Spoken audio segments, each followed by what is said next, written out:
Hello and welcome to a new video from Carno Station. So in Powys, to the west of Newtown and Caiasus, having a look here at Carno Station, you can see the basic layout of the station, a single line with a passing loop and a goods yard to the south.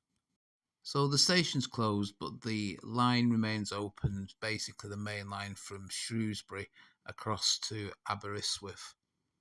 The station was opened in 1863 by the Newtown and Machynlleth Railway, closing to goods in 1963 and passengers in 1965. So we've got substantial remains here, part of the platform, the station building, the goods shed in the background there, possibly a second platform underneath the grass banking. In 1967, the station was taken over by Laura Ashley, the clothing and homewares company, and a factory was built on the site of the goods yard, which closed in 2005 and was demolished in the last couple of years.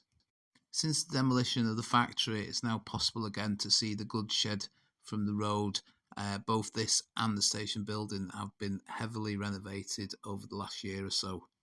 There has been a campaign to open a new Carno station running for almost 25 years, and the plans had received backing from the Welsh Government. However, it was no longer receiving the backing when the latest rail investment plans were announced back in April 2026. But there has now been an election and a new Welsh Government in power, so it remains to be seen if anything changes on this. So that concludes my look at Carno Station. Hope you enjoyed the video. If you have, please give it a like or a hype and subscribe to the channel. Thanks for watching, and I'll see you on the next video.